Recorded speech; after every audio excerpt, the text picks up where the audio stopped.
मैं मां हूं, धरती मां। मेरे एक महान ऋषिपुत्र वाल्मीकि ने कहा है, जननी जन्मभूमिश्च स्वर्गादपि गरीयसी। मानव मुझे जननी कहता है। मैं मानव की जन्मभूमि हूं और मानव मुझे स्वर्ग से अधिक श्रेष्ठ समझता है। मेरा निर्माण करते समय मानव कल्याण के लिए आदि पुरुष भगवान श्री विष्णु ने मुझे एक वचन दिया था, परित्राणाय साधूनां विनाशाय च दुष्कृतां धर्म संस्थापनार्थाय संभवामि युगे युगे। उन्होंने कहा था कि वे संतों की रक्षा और दुष्टों के विनाश के लिए धरती पर अवतार लेते रहेंगे। भगवान विष्णु ने वचन का पालन किया। मानव कल्याण के लिए उन्होंने प्रथम अवतार लिया, मत्स्य अवतार। मत्स्य रूप में उन्होंने वेदों की रक्षा की थी, जो मानव कल्याण के लिए विष्णु के मुख से प्रकट हुए थे। यहीं से जीव के विकास की कथा भी प्रारंभ हो गई। भगवान विष्णु ने दूसरा अवतार तब लिया जब सागर मंथन हुआ। यह अवतार था कूर्म अवतार। मछली के रूप में वो केवल जल तक सीमित रहे। कूर्म अर्थात कछुए के रूप में वे जल से निकलकर धरती पर आए। ये विकास और आगे बढ़ा। विष्णु का तीसरा अवतार था वाराह अवतार, जिसमें उन्होंने वाराह रूप लेकर दानव हिरण्याक्ष को मारा था। वाराह रूप में उन्होंने जल, धरती एवं दलदल पर विजय प्राप्त की। उनका चौथा अवतार तब हुआ जब हिरण्यकशिपु नाम के दानव ने स्वयं को ईश्वर घोषित कर दिया। इस प्रकार भगवान विष्णु ने अपना चौथा अवतार लिया, नृसिंह अवतार। वे आधे पशु थे, आधे मानव। यहां से विकास की क्रिया पूर्ण हुई और मानव रूप में भगवान विष्णु ने राक्षस राज बलि को बांधने के लिए वामन अवतार लिया। पांचवा अवतार उन्होंने तब लिया जब क्षत्रियों का अभिमान अत्याचार की सीमा को लांघ गया। तब विष्णु ने अंशावतार लिया, परशुराम अवतार। और अब धरती पर पुनः धर्म की स्थापना के लिए, राक्षसों का आतंक समाप्त करने के लिए प्रथम बार भगवान विष्णु ने लिया है संपूर्ण मानव अवतार। उनकी बाल लीला तो आपने मेरे संग देखी है। आज बड़ा ही शुभ दिन है। आज मेरे साथ साथ समस्त अयोध्या वासियों के नयन युवा श्री राम के दर्शन का अमृत पान करेंगे।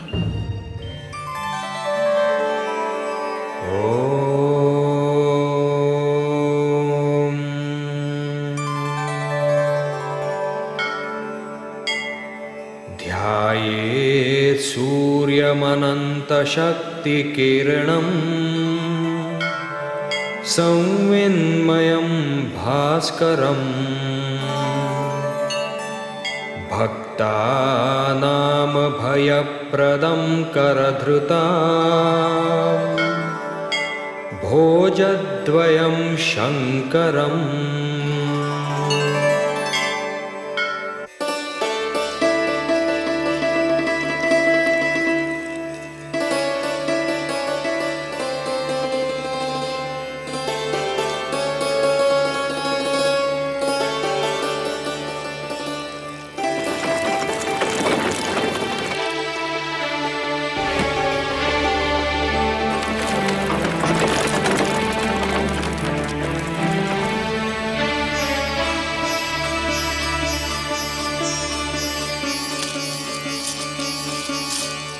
महामंत्री सुमंत आए।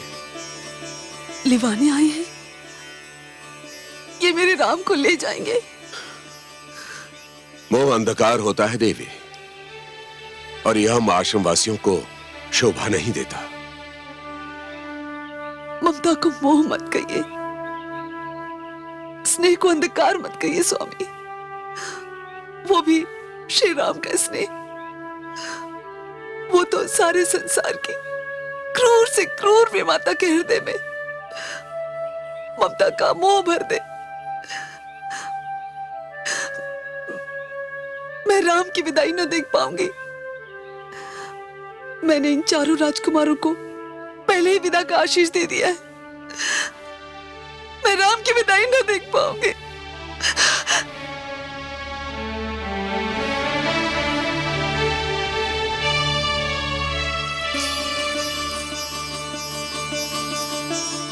कुलगुरु, सुमंत का प्रणाम स्वीकार कीजिए। कल्याणम मस्तु। महामंत्री सुमंत, 4 राजकुमारों के लिए इतने अधिक वस्त्राभूषण? नहीं कुलगुरु, इसमें अयोध्या नरेश की ओर से भेंट सामग्री है। भेंट? किसके लिए? आपके लिए, माता अरुंधति के लिए कुलगुरु। हमारे लिए भेंट क्यों महामंत्री सुमंत? कुलगुरु, आज गुरु पूर्णिमा है। परंपरा अनुसार शिष्य अपनी ओर से गुरु को आज कुछ भेंट देता है। वो भेंट तो मैं अपने शिष्य राम से ही स्वीकार करूंगा महामंत्री। किंतु राम तो आश्रमवासी हैं, वे आपको क्या देंगे? महामंत्री, आप कहते हैं कि राम मुझे क्या देंगे? यदि राम नहीं देंगे तो फिर कौन देगा? वे तो आदित्य हैं, सूर्य है। वो सूर्य जिसके दर्शन मात्र से अंधकार छंट जाता है और रात्रि समाप्त हो जाती है। आपने तो मुझे निरुत्तर कर दिया कुलगुरु। इस समय आप हम गुरु और शिष्य के बीच में जो आ गए महामंत्री। आप चारों राजकुमारों के वस्त्राभूषण ले जाकर उनके निवास पर छोड़ दीजिए और शेष भेंट सामग्री महाराज दशरथ को सधन्यवाद लौटा दीजिए। मैं उसे स्वीकार नहीं करूंगा। कुलगुरु, मेरा निवेदन है कि आप इसे अपने आश्रम कोष में संग्रह कर लीजिए। संग्रह कर लूं? धन का संग्रह? मैं धन को जोड़ने लगूं महामंत्री सुमंत? सुमंत, राजा, मंत्री और गुरु को धन संग्रह का लोभ कदापि नहीं करना चाहिए। यदि राजा धन का संग्रह करता है तो उसकी प्रजा निर्धन हो जाएगी। यदि मंत्री धन का संग्रह करता है तो व्यवस्था में भ्रष्टाचार व्याप्त हो जाएगा। और यदि गुरु धन का संग्रह करता है तो प्रजा अशिक्षित रह जाएगी। शिक्षा धनवानों की दासी बन जाएगी। और यह वशिष्ठ विद्या की देवी अपनी माता सरस्वती को दासी कदापि नहीं बनने देगा, कदापि नहीं। धन्य है ब्रह्मर्षि वशिष्ठ, आप धन्य हैं। क्या हुआ देवादिदेव? महादेवी, गुरु कैसा हो, गुरु की भावना कैसी हो, मैं उसके दर्शन कर रहा था। जब गुरु बृहस्पति हो तो उनके शिष्य देवतागण स्वर्ग के अधिकारी होते हैं, और यदि गुरु शुक्राचार्य हो तब भी उनके शिष्य दैत्य, राक्षस, दानव, पाताल के निवासी होते हैं। किंतु मेरे आराध्य श्री राम के गुरु तो वशिष्ठ ही हो सकते हैं।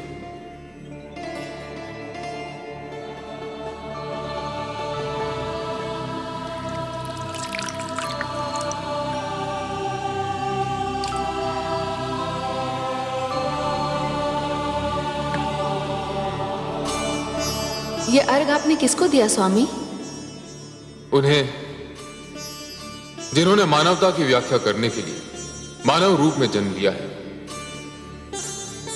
जिन्होंने मानव अवतार धारण करके यह सिद्ध कर दिया है कि मानव सृष्टि की सर्वश्रेष्ठ रचना है।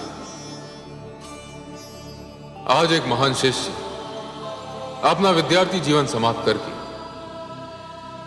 एक महान गुरु से विदा लेने वाला है। महादेवी, आज मेरे राम गुरु पूर्णिमा के दिन अपने गुरु को क्या भेंट करेंगे, मैं इसकी प्रतीक्षा में हूं।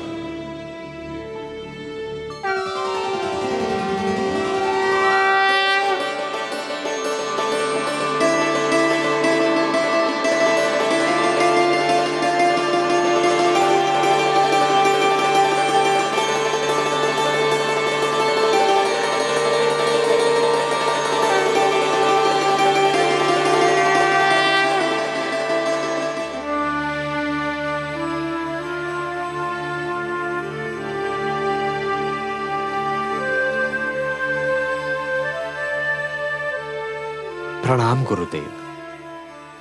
ओजस्वी भव, यशस्वी भव। गुरुदेव, सूर्य देव के समक्ष आपको देखकर मैं तो एक भ्रम से मुक्त हो गया। कैसा भ्रम वत्स?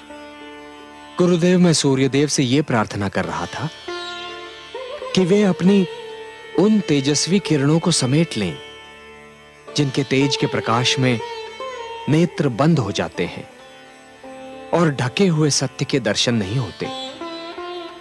किंतु वो सत्य तो आप हैं गुरुदेव, क्योंकि सत्य ज्ञान है। समस्त जगत को प्रकाशित करने वाले सैकड़ों सूर्य मिलकर भी अज्ञान के अंधकार को नहीं मिटा सकते गुरुदेव। भगवान आदित्य नारायण ने तो मेरे नेत्रों को प्रकाश दिया है, किंतु आपने मेरे हृदय, मेरी आत्मा एवं मेरी चेतना में प्रकाश भर दिया है। ओजस्वी भव, मनस्वी भव। राम हो न, सर्वत्र रमे हुए हो। वत्स, परंपरानुसार जो प्रश्न मैं तुमसे पूछने आया था उसका उत्तर तो मुझे मिल गया। आज गुरु पूर्णिमा के दिन तुमने अपने गुरु को भावों के जो पुष्प भेंट किए हैं वे अनमोल है वत्स। गुरुदेव, मेरा तो सर्वस्व आपका है, इसलिए गुरु पूर्णिमा की भेंट तो आपको मुझसे लेनी ही होगी। मैं जानता हूं गुरुदेव कि आप मुझसे बहुत अधिक स्नेह करते हैं, किंतु आज का प्रश्न मेरे शिष्य जीवन के लिए महत्वपूर्ण है। मैं बिना परीक्षा दिए उत्तीर्ण नहीं होना चाहता गुरुदेव। राम, आज तुम्हारे गुरुकुल जीवन का अंतिम दिन है। मैंने बाल्यकाल से तुम्हें देखा है, समझा है। शिष्य की परिभाषा तुम पर समाप्त हो जाती है। प्रश्न के उत्तर के रूप में यदि तुम मुझे कुछ भेंट करना चाहते हो तो बताओ, गुरु क्या है? गुरु की आवश्यकता क्या है? जिस प्रकार सूर्य के उदय ना होने से रात्रि का अंधकार नहीं मिट सकता, उसी प्रकार बिना गुरु के अज्ञान का अंधकार कभी नहीं मिट सकता गुरुदेव।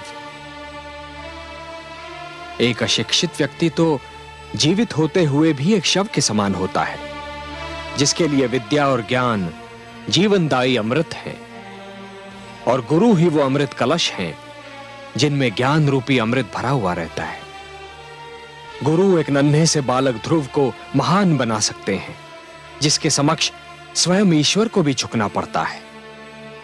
गुरु हिरण्यकशिपु जैसे ईश्वर विरोधी राक्षस के घर ईश्वर भक्त प्रहलाद को जन्म दे सकते हैं। गुरु ही तो धर्म और कर्म की व्याख्या करते हैं। यदि आपने मुझे अपना शिष्य स्वीकार न किया होता गुरुदेव, तो इस राम को कैसे ज्ञात होता कि मानव जीवन केवल 4 सिद्धांतों, 4 आदर्शों पर चलकर पूर्ण हो सकता है। ये 4 सिद्धांत और 4 आदर्श कौन से हैं वत्स? गुरुदेव, प्रथम आदर्श है सत्य का मार्ग, सत्यम वद। दूसरा आदर्श है धर्म का आचरण, धर्मंचर। धर्मात्मा केवल वही व्यक्ति हो सकता है गुरुदेव जो मर्यादा का पालन करता है। इसीलिए मेरे लिए मर्यादा ही धर्म का दूसरा नाम है। गुरुदेव, जहां मर्यादा नहीं हो वहां धर्म नहीं है। तीसरा आदर्श है आत्मनिरीक्षण, स्वाध्याय। स्वाध्यायान मां प्रमदः। जब व्यक्ति स्वयं के अंतर में झांक कर देखता है गुरुदेव, तब उसे अपने उत्तरदायित्व का ज्ञान होता है, जिसका पालन अवश्य होना चाहिए। और चौथा एवं अंतिम आदर्श है अपने लक्ष्य का ज्ञान, और उस लक्ष्य की प्राप्ति के लिए सही दिशा का ज्ञान। यदि दिशा सही हो गुरुदेव, तो लक्ष्य बड़ी सरलता से प्राप्त हो सकता है। अन्यथा एक दिशाहीन व्यक्ति आजीवन भटकता रहता है गुरुदेव। वत्सराम, गुरु ने तो सिद्धांत बता दिए, ये मार्ग दिखा दिया, परंतु सिद्धांतों का पालन करना और इस मार्ग पर चलना भी तो आवश्यक है। यदि शिक्षा को जीवन में न उतारा जाए तो उसका क्या लाभ है वत्स? तुम अपने जीवन में इस शिक्षा को उतारो। यही इस वशिष्ठ के लिए गुरु पूर्णिमा की भेंट होगी। गुरुदेव, आज ये दाशरथी राम आपको वचन देता है कि जीवन भर सत्य के मार्ग पर चलूंगा। परिणाम जो कुछ भी हो, सदैव मर्यादा का पालन करूंगा। किसी भी मूल्य पर अपने अंतर से अपनी दृष्टि कभी नहीं हटाऊंगा। अपने उत्तरदायित्व के पालन में कोई बाधा नहीं आने दूंगा। दिशा ज्ञान के बिना किसी भी पथ पर पग नहीं रखूंगा, और जिस पथ पर पग रखूंगा अपने लक्ष्य की प्राप्ति तक चलता रहूंगा। स्वयं के प्रिय से प्रिय की पुकार पर भी पीछे मुड़कर कभी नहीं देखूंगा। हे गुरुदेव, आज गुरु पूर्णिमा के दिन ये राम की गुरु दक्षिणा है। स्वीकार कीजिए गुरुदेव, स्वीकार कीजिए। आज शरयू के तट पर यह राम का दृढ़ संकल्प है।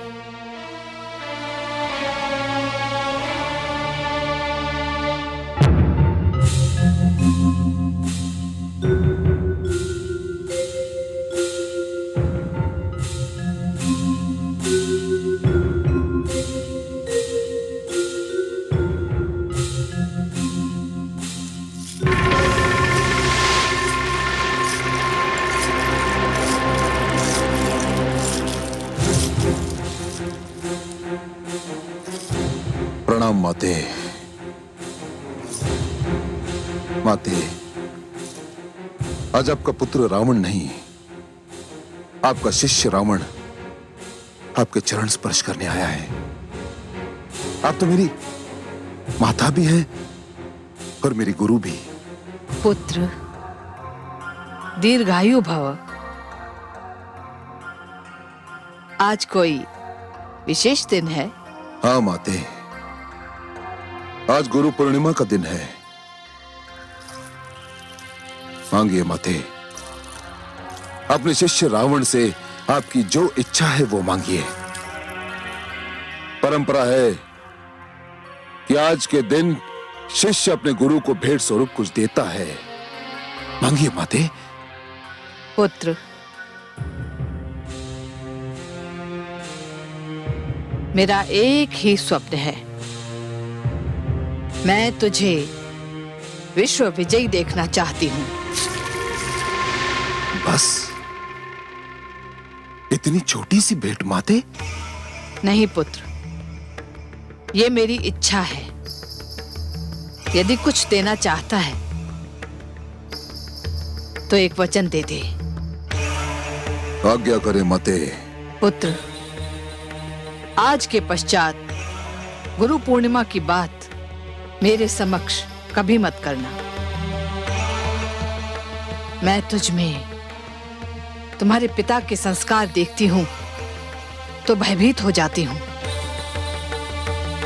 वो तुझे ऋषि बनाना चाहते थे, परंतु मैंने तुझे राक्षस राज रावण बना दिया है। पुत्र, मानव दुर्बलता से अपने आप को दूर रखना, यही मेरी इच्छा है। तो ठीक है माते, आज के पश्चात आप ये शब्द मेरे मुख से कभी नहीं सुनेंगी, कभी नहीं। माते, मैं अपने पिता का पुत्र नहीं हूं, मैं तो अपनी माता का पुत्र हूं। मैं देवताओं और मानवों का घोर शत्रु हूं और सदैव रहूंगा। यह लंकापति रावण का वचन है आपसे माते।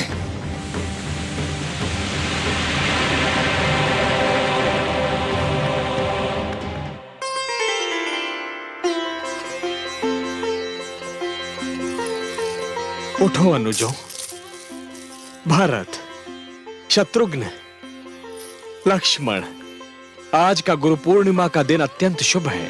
भ्राताश्री, आप हम सब में ज्येष्ठ हैं। पिता की अनुपस्थिति में ज्येष्ठ भ्राता ही पिता समान होता है। हाँ भ्राताश्री, गुरुदेव के समक्ष भेंट स्वरूप मैंने उन्हें यही वचन दिया है कि मैं सदैव आपकी छाया बनकर रहूंगा। जहां श्री राम होंगे वहीं लक्ष्मण। भ्राताश्री, गुरुदेव को अपनी इच्छा से मैंने भी यही वचन दिया है। हाँ अनुज, तुम सब जानते हो मैं तो श्री रामचरण अनुरागी हूं। यदि कोई त्रिलोकी समक्ष समस्त ब्रह्मांड का राज्य देकर भी मुझसे आपको मांगे, यदि आपको त्याग कर मुझे ईश्वर भी प्राप्त हो, तो भी मैं कभी स्वीकार नहीं करूंगा। मैं तो आपका अनुज भी हूं एवं सेवक भी। भारत, मुझ पर तो आप दोनों ही भाव बनाए रखिए। भारत, भ्राताश्री। भारत, शत्रुघ्न, लक्ष्मण। कहते हैं कि शरीर में केवल एक ही हृदय होता है, किंतु यदि कोई श्री राम के वक्षस्थल को चीर कर देखे तो उन्हें मेरे 3 हृदय मिलेंगे। ये मेरे 3 अनुज।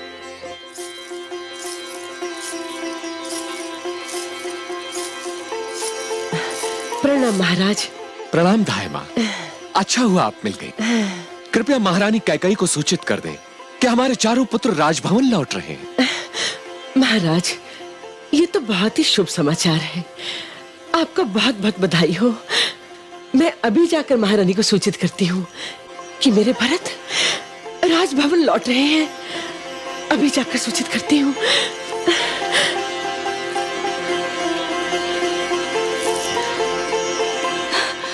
क्या मेरे राम राजभवन लौट रहे हैं? मैं तुम्हें भरत के लौटने की सूचना दे रही हूँ। एक ही तो बात है ना धाई माँ, आज तो समस्त अयोध्या में उत्सव मनाया जाना चाहिए। मैं दीदी कौशल्या के कक्ष में जाती हूँ।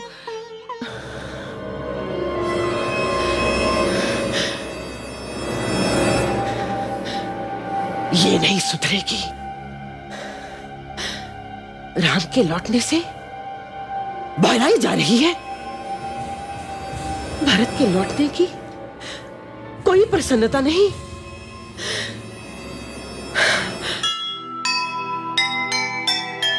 अपने सुत के प्रेम में सुध बुध दी बिसराए, हुआ दृष्टि से दूर वो माँ को कुछ न सुहाए। एक नाम मन में बसा, भूल गए सब नाम। नाम किसी का लीजिए, सुने के कई राम, सुने के कई राम। जीव ज्ञान ब्रह्म ज्ञान अथ श्री विष्णु